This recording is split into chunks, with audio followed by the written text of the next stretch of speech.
Cinnamon. Hello. Okay. All right. Somebody's starting off at 100 today. It'll be interesting to see where you go from here. It is the Cinnamon episode 60 by my count. 60. Absolutely. Yes, 60. Absolutely. We've hit the 60s. We've hit the 60s of Cinnamon, man. It is one half of your host here, me, Seed, and I'm joined as always. You're only half? I am, well, yes, because you are also here. Oh, okay. I was like, I can only see you from the chest up. I don't know what happened, but you sound good for only half of yourself. Well, Darth Maul would like to have a word with you. And also the other half there that you hear, all ebullient, is Mr. Douglas Davidson. How are you doing today, sir? Better now that I'm talking to you. It has been a day, and I have grievances. Oh, well, you know what? Non-denominational, sir, but this is the time to air said grievances. I am familiar with of grievances. Yes, it is. I'm familiar with Festivus. I've actually never watched Seinfeld, with the exception of like a few episodes. It was never anything I got into. I challenge you to the entire series. It's a good thing we're the Cinnamon and not the television men. The repairman? I don't know. Yeah. It is. And speaking of Festivus, man, this is our favorite holiday movies episode. But before we get to all of that, as always, we like to start the show with a little bit of what we've seen recently. So, Mr. Douglas Davidson, what hast thou seen recently? First of all, I have to ask, does it look like, because you can see me, does it look like my eyes are bleeding? Yes, because I have watched since our last meeting, not including rewatches, 25 movies. Yep. We are recording this on the 13th of December. We last recorded on the 29th of November. I'm tired. I am also equally very, very tired of of the movie watching process right now. You went to say this is our favorite time of year, and I was like, it is. It's award season. We've got so many movies to watch. It's great. I'm tired. Yeah, in theory, award season sounds great, but when you're in the middle of the grind, you're like, and who made this movie 2 hours and 32 minutes, or whatever the case may be. Exactly. Okay, I'm going to say this first. I'm going to be brief. I am in full support of. Shut up. I am in full support. I don't even know what you said. Shut up. I'm in full support of a movie being exactly as long as it needs to be. And that means, in this regard, that you can have a 90-minute movie that is too short. You can have a 3-hour movie that's too long, but also vice versa. You could have a 3-hour movie that just flies and a 90-minute movie that drags. So if it's a good movie, it really doesn't matter how long it is. There's a reason why most of us during the pandemic have been rewatching the Marvel movies, particularly those towards the end of the Infinity Saga, so often. It's a 3-hour movie for Endgame. Yeah, it doesn't feel like it. It doesn't feel like it for those that enjoy it. So there's been some movies of late that I've had that, yes, I have had to watch for consideration purposes, where I've just been like, why? Why are you so long? And then a few others that are just bopping along and really great. And out of those, I at least want to mention of the ones that I have seen, partially for consideration, partially for review. As of today, this recording, I put up in Paprika my review of Malignant, the James Wan horror film. That shit, to use your parlance, is dope. It is so much fun, and it knows how dumb it is. It's based in a reasonable amount of science and then fucking jumps out the goddamn window. It has one of the best stunt sequences I have seen this year.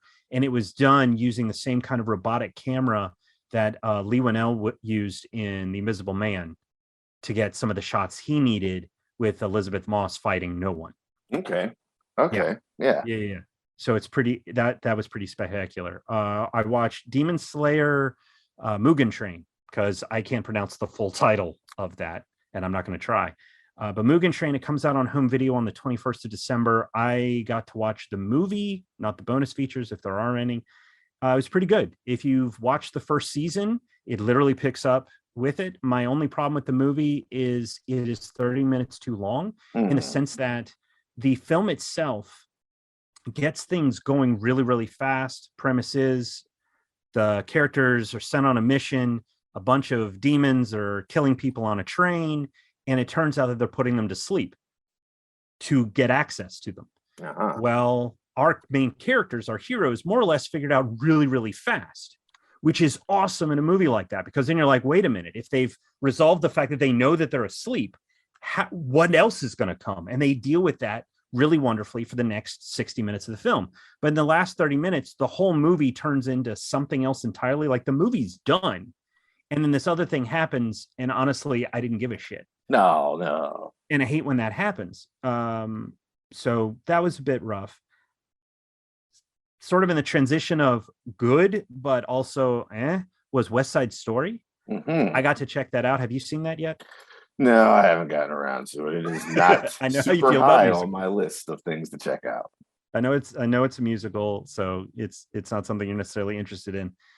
Personally, I was planning on not checking it out at all, simply because of Ansel Elgort's involvement in it and the fact that there really hasn't been any resolution yet. All the evidence is against him as someone who'd been grooming women and doing bad things, but there hasn't been a court case or anything else. So I haven't exactly thrown out my copy of Baby Driver, but I'm not too keen on the guy. However, while I haven't been too impressed with Spielberg of late, this is solid. This is not only solid in terms of its direction, it's also solid in terms of its cinematography in capturing the style of the period. Whether it's in capturing that essence of Broadway, whether it's in that capturing that essence of the first musical, it really feels like a period piece, and it's lovely and wonderful, and the songs are great. And what's funny to hear me say that is apparently I knew a bunch of them and just didn't know that they were from West Side Story. Okay. Like my mom's a big Barbra Streisand fan, so growing up I'd hear different songs, and there was this one in particular that I always loved. It creeped me out for the longest time. But it turns out it's from West Side Story. And so I was watching it last night and I was like, wait, what? Speaking of music, Sing 2 is coming out. If you liked the first Sing movie, Gareth Jennings returns as director and writer. It's, yes, more of the same, but the songs are good. The way that they use the music is not just in the musical numbers, but also to the way that other movies use songs to help convey emotion. And so they sort of use the meaning of the song to help amplify the emotion a little bit. And for the most part, it works. In the storyline that involves Bono's character of Clay Calloway, a recluse musician, doesn't really jive with the rest of the story. And for those of you who are parents and thinking about taking your kids to see it, if you saw Sing 1, Mike the mouse, who was voiced by Seth MacFarlane. He was sort of your Frank Sinatra character. That was his style of crooner, was his style of music. He gets into trouble with some bears and that are mobsters, and they try to eat him. Yeah, yes. There you go. And that makes sense within the scope of, you're dealing with a movie in which animals are people, basically. Unlike So it's Soylent Green.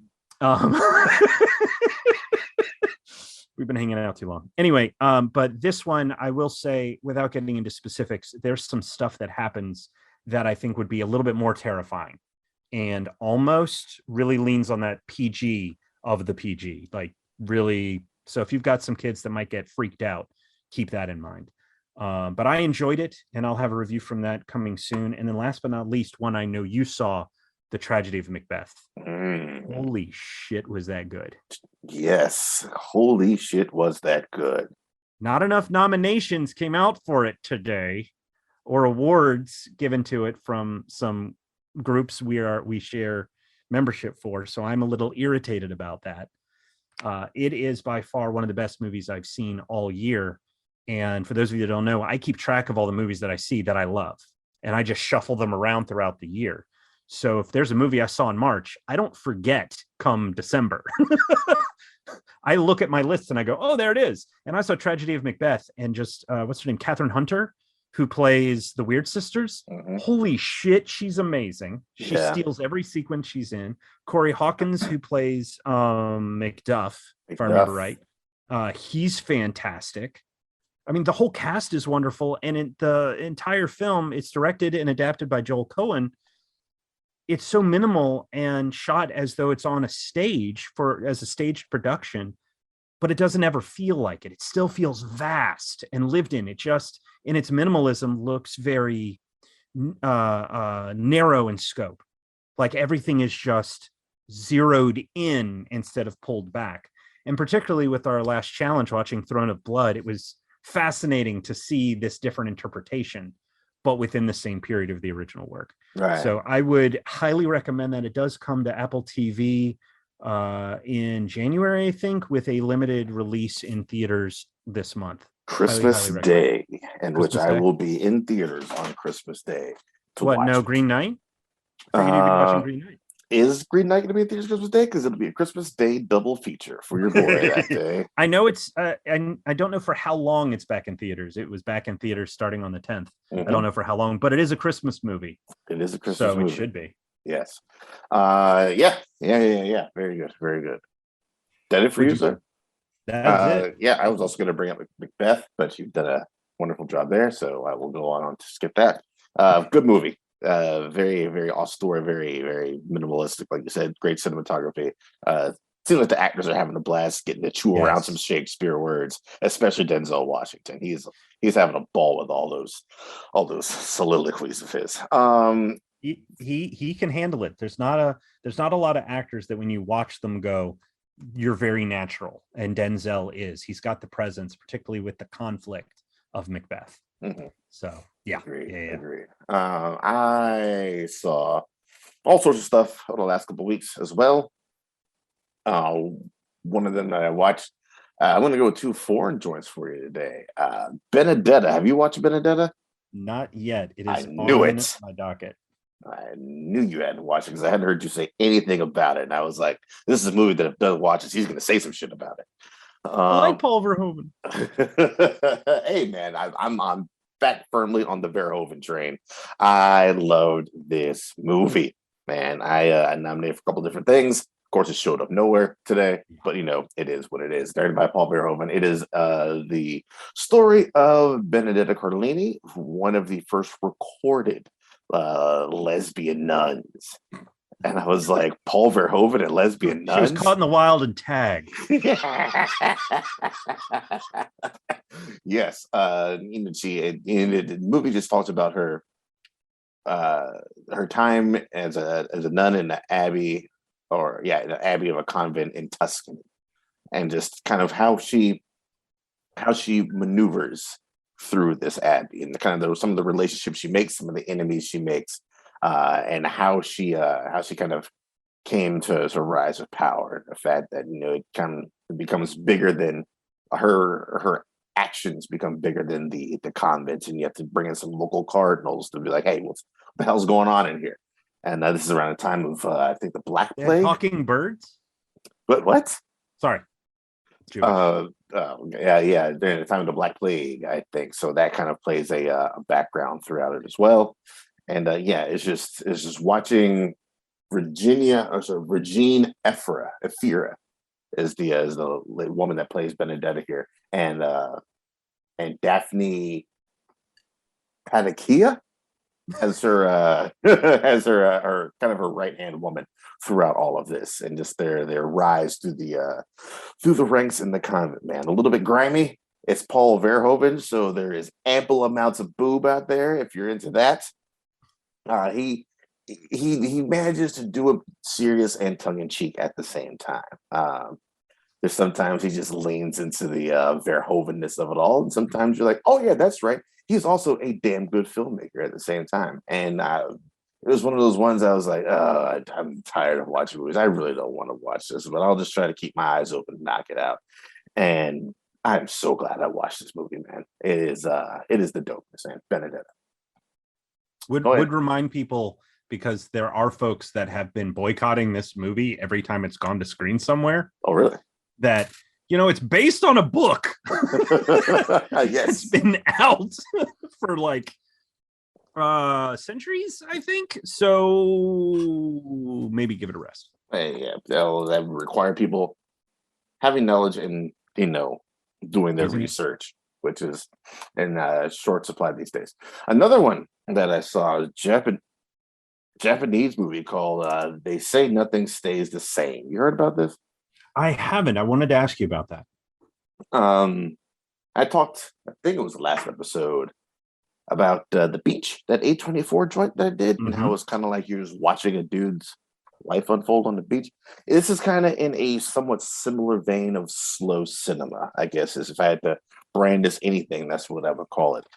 Slow cinema. It's directed by Joe Odagiri, who is apparently an iconic Japanese actor slash musician, and this is his directorial debut. And this is a story about this old Japanese dude who lives at the edge of a fairly busy river, not busy in terms of currents, but busy in terms of traffic from one bank to the other bank. And he is the lone boatman. And he doesn't even have a name. It's just everyone calls him the boatman.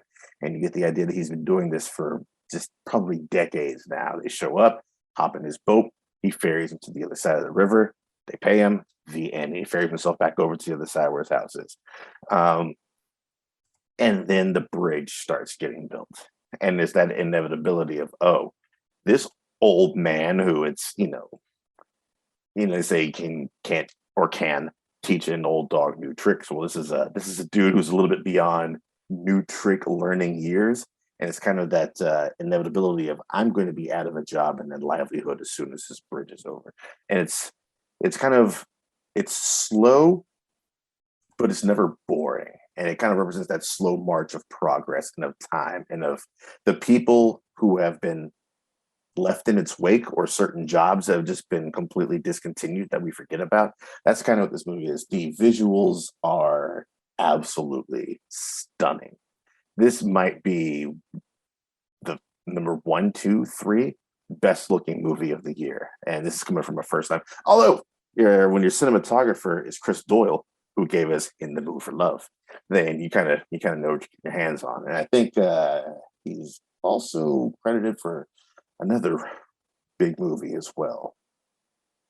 That's gonna bug me. But yeah, it is 2 hours and change, I do believe, and it is worth every second of it. And then you have also a little bit of a mystery going on there. He finds a young woman unconscious floating in the river, and then you find out that upstream that there was an attack, but one person escaped, and there's people looking for this one person, and he's like, how am I gonna handle this young woman? He's got a couple problems on his hand. Well, he's still just ferrying back and forth. I would say like 30-40% of this movie is literally just him on the water, just ferrying people, and just getting to learn the citizens of the town. It's a really dope movie.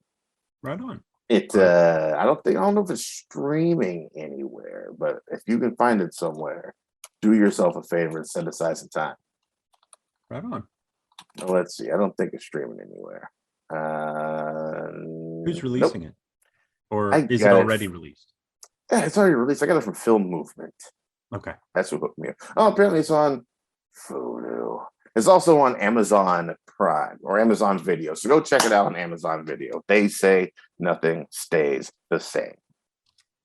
It was that title that got me. I was like, that's a long fucking title for a movie. Let's see what this is all about. And yeah, amazing. To rent, $3.99.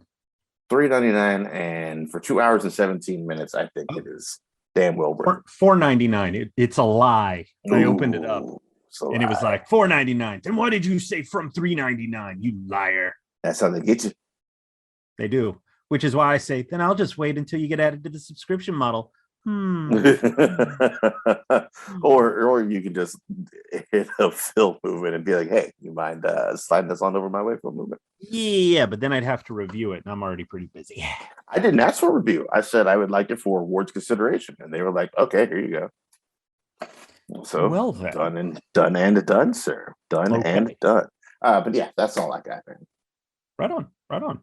Well, then let's slide into our topic for today. We are discussing holiday films. And what's fascinating about this, because of the time of year, people have a tendency to think of your obvious ones, your White Christmas, your, shoot, the name went right out of my head. I watched it for the first time, I think, last year. Christmas Story. Well, there is a Christmas Story, but there's old George Bailey. Oh, It's a Wonderful Life. Wonderful Life. It's a good movie. I was like, okay, this is not what I expected. Okay, very cool. As soon as we came with this idea, I was like, I know what's not making my list. Then that is totally fine. It's sure shit not on mine. But what I found fascinating is what always comes up this year is the really dumb, and then I call it dumb because we keep having it. It's only in the keep having that I think it's dumb. Is Die Hard a Christmas movie? And there was an argument that I came across on TikTok. I forget who it was. If I can remember, I will, or if I can find them again, I'll add the credits somewhere later, either in a future episode or wherever we post this. But the idea of Die Hard as a Christmas movie is confirmed with the circumstances that set it up. Now, I think you could argue that a Christmas movie or any holiday film is only that holiday film if the holiday is specific or intentional or directly connected to the period. For instance, Kiss Kiss Bang Bang takes place during Christmas is not necessarily a Christmas movie. Just because Michelle Monaghan's character dresses up like an elf doesn't make it a Christmas movie. However, in this TikTok, it was discussed how the only reason at that period of time when the film takes place that you could get all of those employees together at the same time after hours would be a Christmas party. Wouldn't work for Easter, wouldn't work for New Year's, wouldn't work for a few other things. Had to be Christmas. So because of that time frame, because of that necessity, Die Hard is a Christmas movie. Of course it is. Of course it is. Yeah. And I thought that was really interesting. And wanted to put that forward because even in Paprika, people are still having that goddamn debate. I mean, you don't even need to use the holiday or the Nagatomi gathering. He's flying there to visit his wife and children for Christmas. That's all you need to know. That's a Christmas movie. He's going. Well, no. Again, Christmas with them. He could be traveling to see them for Easter. He could be traveling to see them for. I'm just going to throw out another holiday, Passover. Like there could be any holiday. But those other holidays wouldn't put the people that you need to be in the office building that night in that one place, unless it was the holidays. Interesting. That specific holiday. That was this TikToker's point, and I have to agree with it. It is very specific to that holiday where you could excuse that. So with my holiday films, I'm going to go through mine in reverse chronological order. I plan on going through mine in calendar order of the holidays, which is basically the same thing. All right, what's your first one, sir? When we were talking about holiday films, I interpreted this to mean this time of year. Based on what you just said, you're doing your calendar man.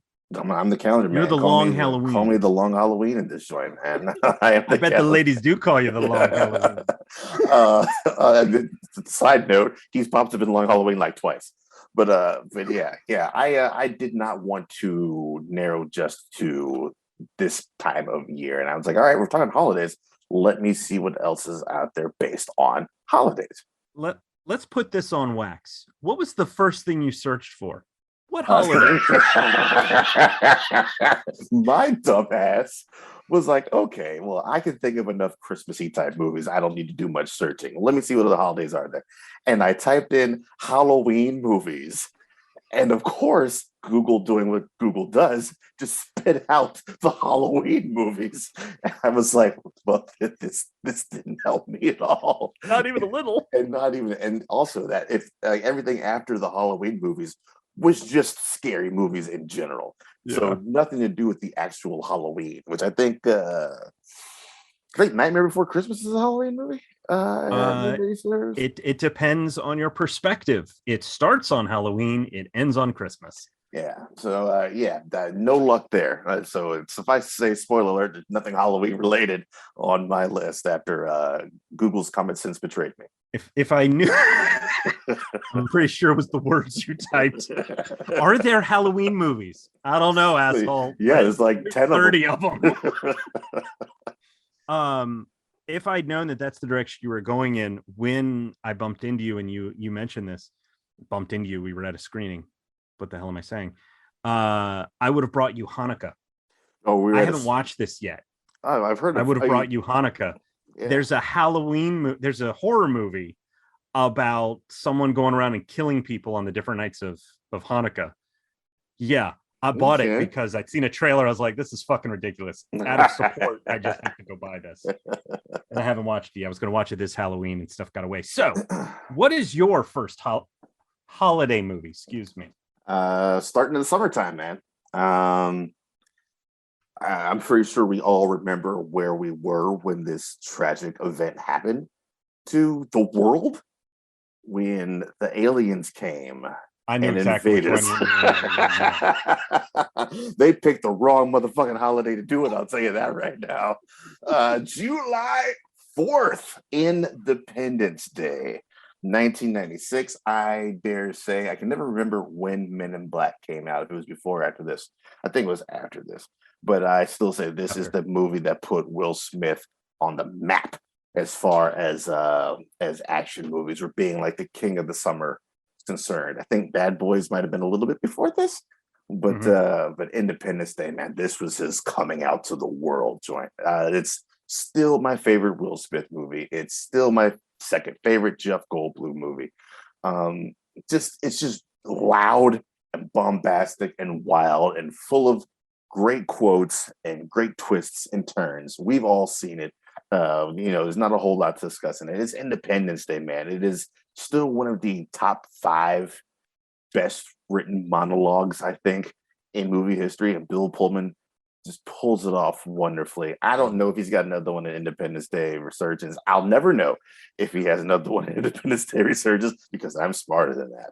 But yeah, it's a great movie, a fun fucking popcorn movie. And if you're going to be talking about a movie in the summer, there's a lot of great ones. This one is up there in the pantheon of really great summer movies, I think. That is, in regard to the holidays, that is an excellent pull. Great pull. And you. I do agree with you.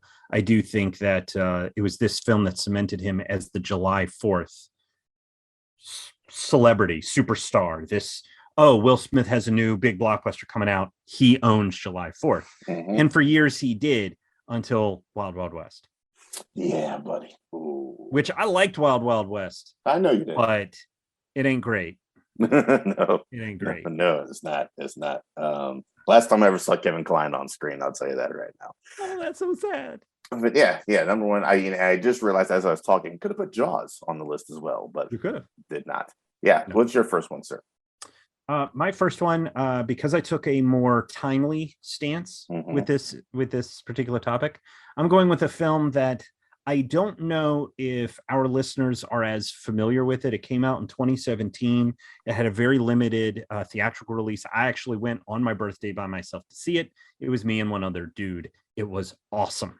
And I had to wait until it finally got a home release stateside in order to show it to Crystal. We have since bought it on DVD. We bought the import edition on Blu-ray so that we could watch it, and we have purchased the digital copy of the soundtrack because it doesn't have a physical one. It is the wonderful horror comedy musical Anna and the Apocalypse. It is awesome. Just simply put, it is sort of low budgety, and it has that feeling at times, but not in a way that undercuts it. It's more of a great compliment. It's more of that, rather than being supremely polished like a lot of horror films, the lack of polish in a lot of areas of this make it feel more realistic, if that makes sense. Mm-hmm. And one of my favorite things of the songs that they sing throughout, there's a couple of really, really good ones, but my favorite is a song called Hollywood Ending. And it takes place in the lunchroom at the high school that a lot of the characters go to, and they're singing about how there's no such thing as a Hollywood ending. What I love about it is that song more or less sets up not only all the characters, what they want, what they desire, but also their fates in the film. And that to me is amazing. Because it's just a fun song by itself. But as you watch the film, if you think about the lyrics in that song, it sort of foreshadows everything that actually happens. But in particular, one of the things that I love about it, and this is a bit of a spoiler, but it's absolutely worth mentioning, is that the character of Anna, who is played by Ella Hunt, a wonderful talent, and at least in terms of this. I haven't seen her, I don't think, in anything else, but she's fantastic in this. The actor who plays her best friend is Malcolm Cumming. He plays a character by the name of John. He is holding a torch for Anna. And the whole movie, he's trying to figure out how to express that to her. And when he finally starts to, she's like, you really are the best friend I could ever have. Yeah, I hate to see it. And no, hold on. And he starts to say something again. She goes, best friend, and reiterates it. That's the end of it.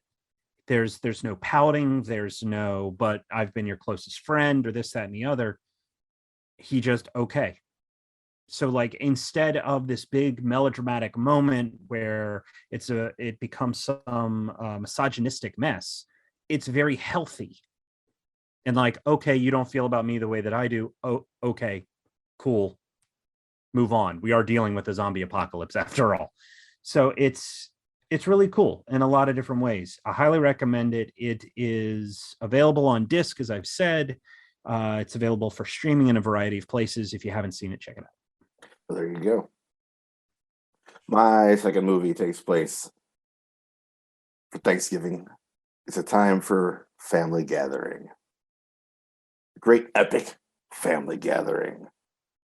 And what other time would there be for murder? Knives Out is my second movie. They are gathered for they're gathered for Thanksgiving. People always seem to forget that. That's what they're all there for. They were gathering for his birthday.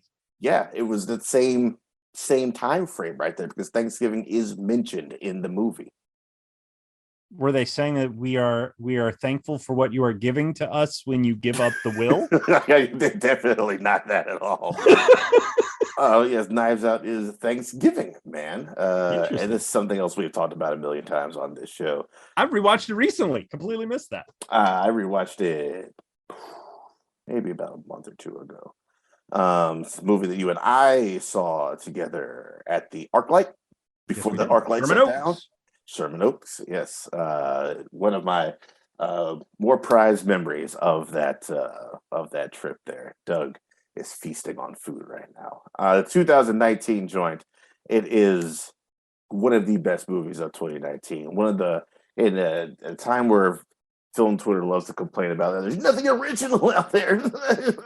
We get something wonderful. Oh, we're also getting a whole bunch of original stuff that they seem to be ignoring. But we got something original, high profile, like Knives Out, man. I love a great murder mystery. I love a great expansive cast. I feel like no one was really shorted in this movie. Everyone gets their little bit of time to shine. Yet another one that you don't really need to go into much detail about, because we already have a couple times on this show. Knives Out. I do believe Knives Out 2 is next year. Netflix. I don't know how Johnson pulled that deal, but good for him, because I will be Netflix's best friend until that movie drops, and then I'll ghost them. No, you won't.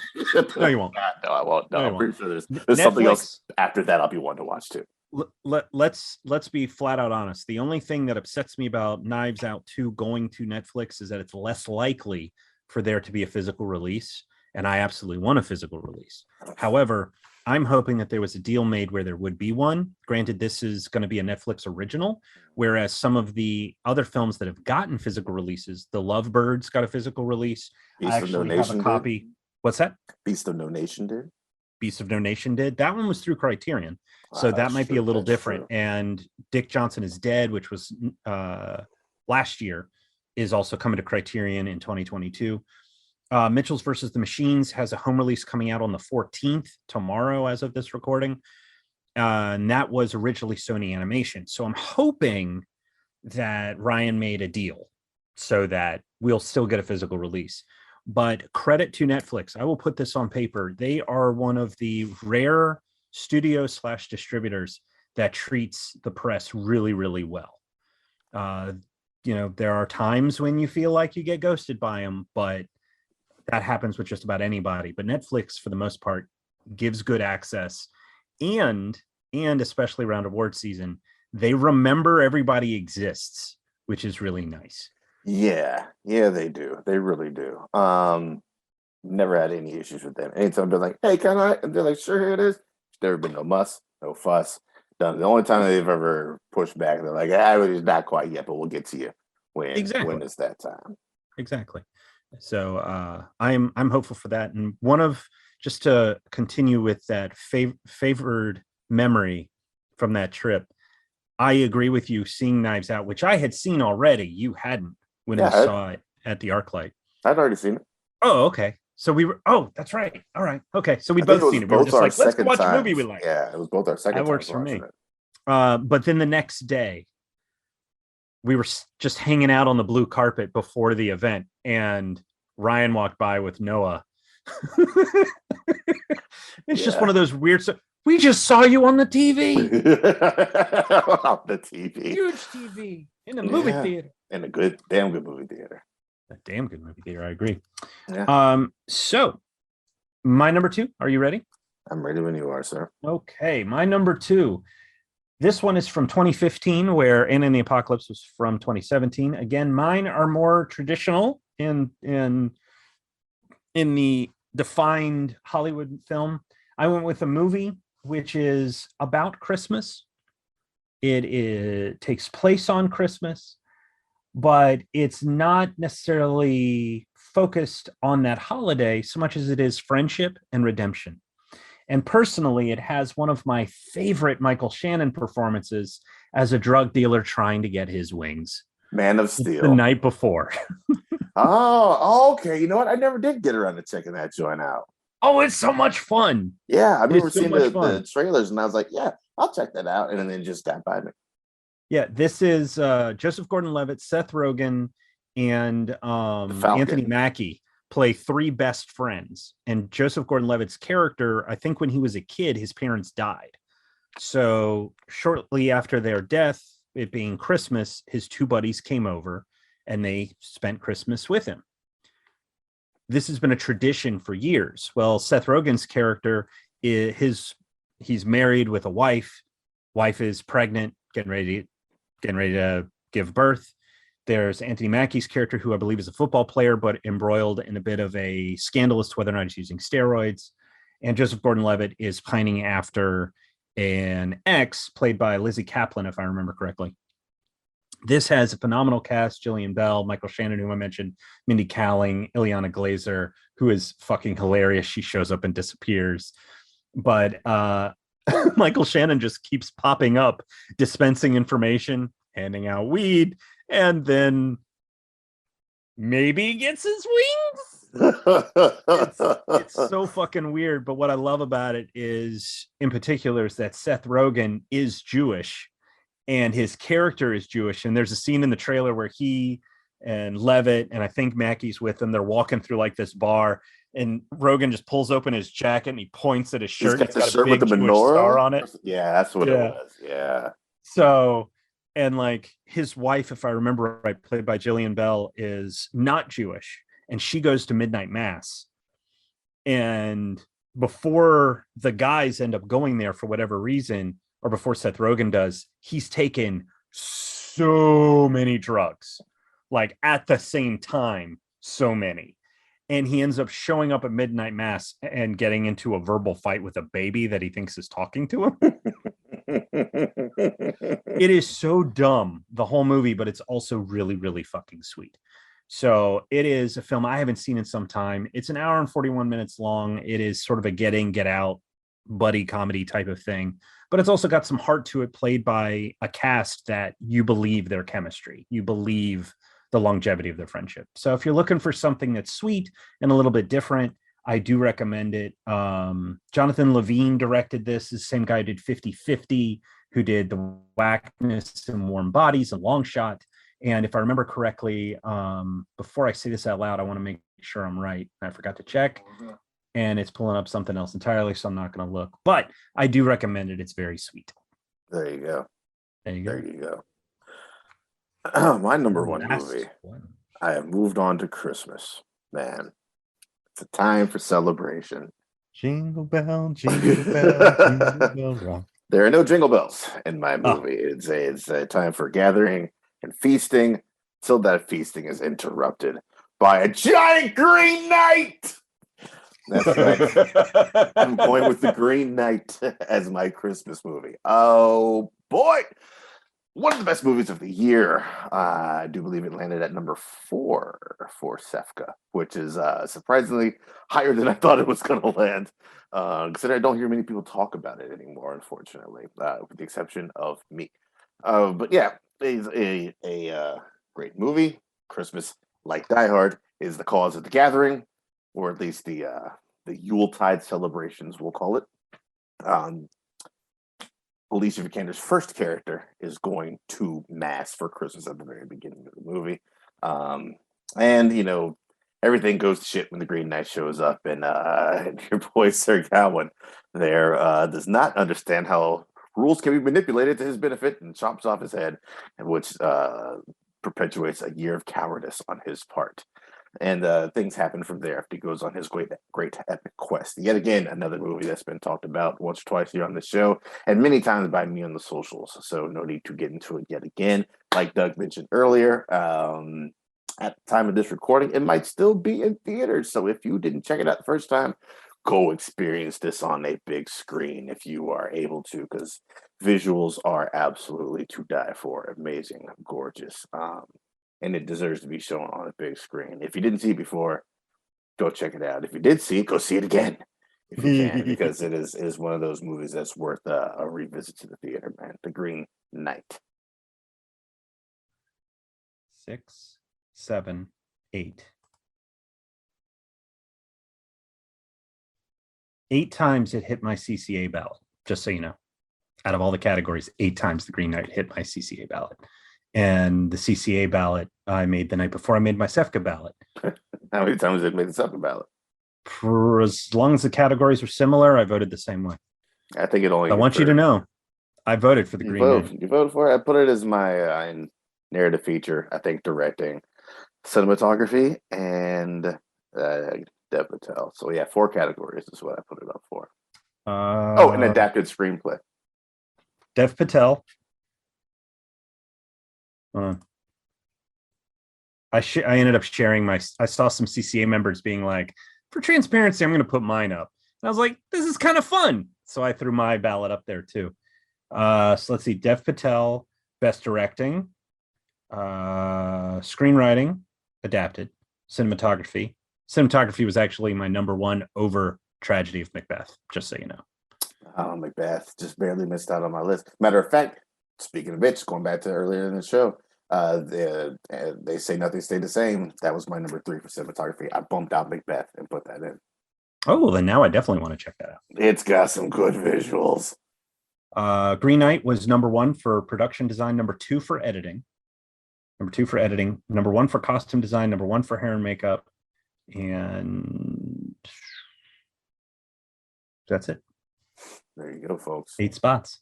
Thought about you when I was going through it. I was looking at my letterbox. Who matches? Who's got the best, most memorable? This stuff was fucking amazing. Green Knight. Oh, who is this? Who's that? Oh, Dev Patel. Channeled the spirit of seed.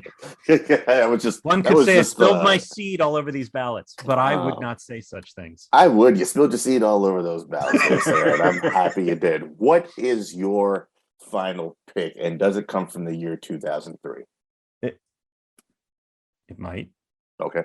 It might come from 2003, because if I'm going to talk about holiday movies, there's no fucking way I'm not going to mention this movie. There's no fucking way. Bat Shalom, baby.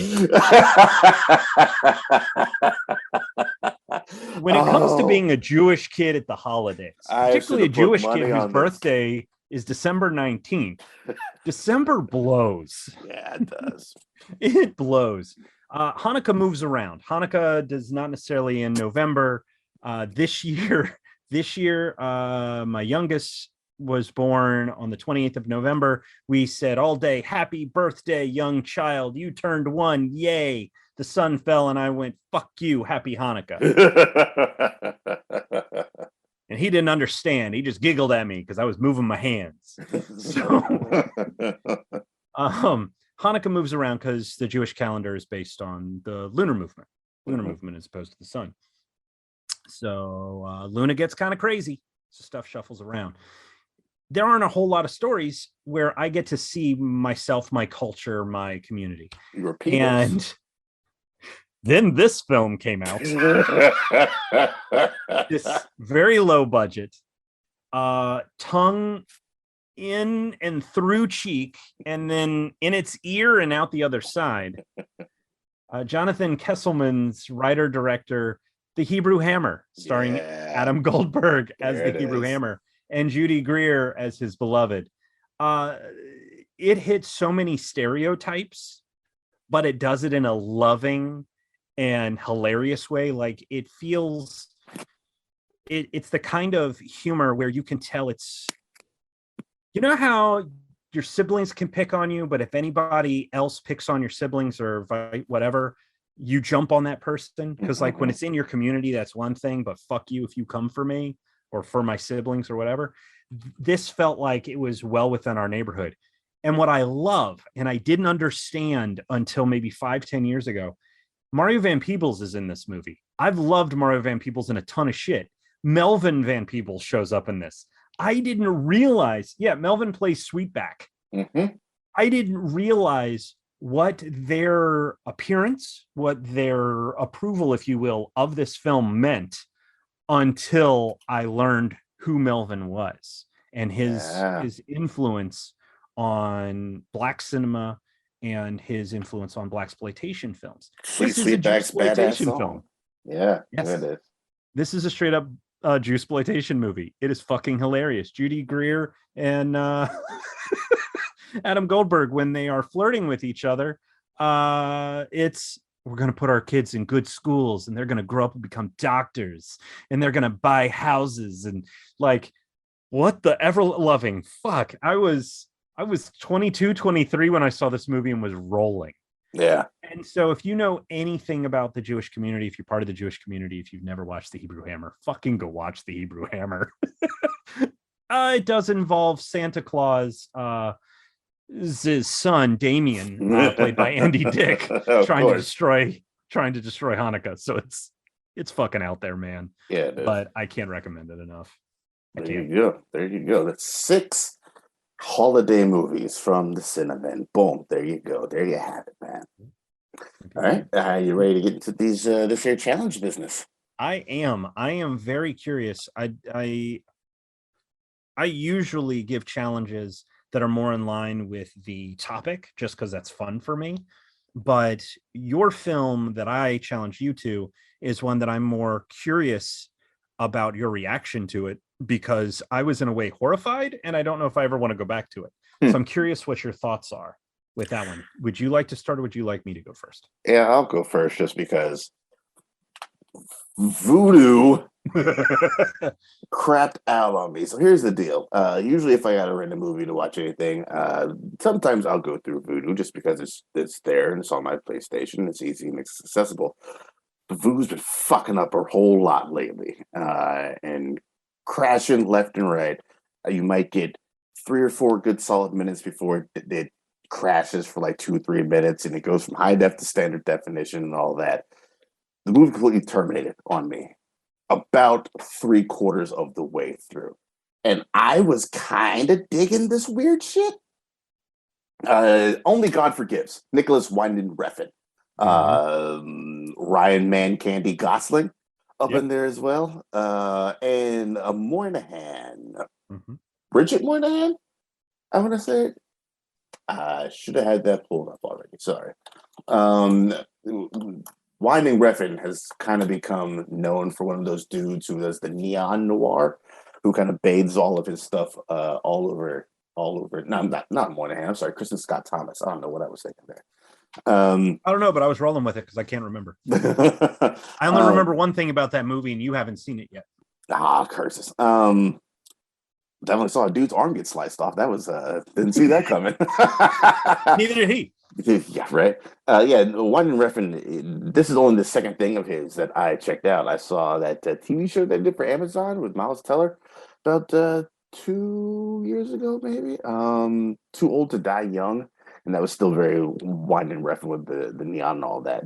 That not great. This him and Gosling have this weird relationship, and it just seems to kind of work. This, I think, they've done two movies together, this and Drive, and it requires very seemingly very little of Gosling. There's a lot of things playing under the surface in his acting throughout these types of movies, and he is a very good actor at being able to play things just beneath the surface, like a Blade Runner 2049 as well, until it all bubbles to the surface. But if you are not familiar with this movie, it's Bangkok, Thailand. Dude's running drugs with his brother Billy. Brother Billy rapes, murders a young woman. Dad finds him and kills him, and Ryan Gosling's like, well, I fucking deserved it. And then mommy shows up, and mommy's a cold, cold fish. And things kind of start spiraling out of control. How out of control? Who knows? Because fucking voodoo. Fuck them as a label, as a staff, as a company, whatever the case may be. I might just make the leap to just flat out buy this movie because I want to see this all the way through. And it's, if nothing else, it's going to look great on Blu-ray or 4K if there's a 4K version. And you may as well buy Drive because I'll just challenge you to watch that one. Yeah, there's got to be some enterprising young person that's put this and Drive as a 2-pack somewhere that I can buy. Nope. Nope. Well, it's time for me to be an enterprising bootlegger. No, I'm just kidding. Yeah, that's because both of them are on my 2 watch lists because they are both very, very interesting. It's all about mood and aesthetic in Only God Forgives, and I'm going to assume it's probably the same for Drive as well. So appreciate you challenging me to this one because this is definitely one I want to go back and watch in full and in a complete sit down and rewatch without it dropping out every 5 or 10 minutes before it finally drops out altogether at 60 minutes in. Sheer curiosity, how much did it cost you to rent? It was $3.99, I think. No, it wasn't. It wasn't. No, because Vudu had free with ads. Free with ads. You didn't pay anything. No, I didn't pay anything for this. Oh, okay. Because but the rent, I think, would have been like $2 or $3.99 without ads. Gotcha. Because Only God Forgives is $8 on Amazon right now, down from 10. Drive is $10, down from 15. To buy on Prime or physical copy? Physical copy. Okay, cool. Well, then I will probably just go ahead and buy them when we get done with these shows. Could you stop that? I hate when I load a website and it's like, yeah, sure, I'll do that. And then I'm going to move an ad around. So what you click on isn't the thing you're trying to click on. Oh, oops, you clicked on me. Yeah, I'm going to get back to this. Definitely. I can see how it wouldn't be for everybody. It is incredibly languidly paced as well. So be on the lookout for that if this is a movie that might be up your alley. It has it's got its slowness to it, so you really gotta want to be invested and stick with it. I am not going to argue with that as a description. Languid? Just you have to stick with it. Yeah, stick with it there. All right. You gotta be willing to do it. And you, sir? You dick. So you challenged me to watch Casablanca. For those of you that aren't aware, this is directed by Michael Kurtz. It is an original film, 1942, rated PG, about basically a cynical American who, for whatever reason, has no choice but to live outside the U.S. We never found out why he's not allowed back in the U.S. He's just spent enough time fighting for the opposition of regimes and dictators and whatever, that he's just sick of life. And so he sets up shop in Morocco where shit happens in his business, but he doesn't have any part in it. This movie rules. I find it very amusing that you're recapping what's considered one of the greatest movies of all time. People may not know.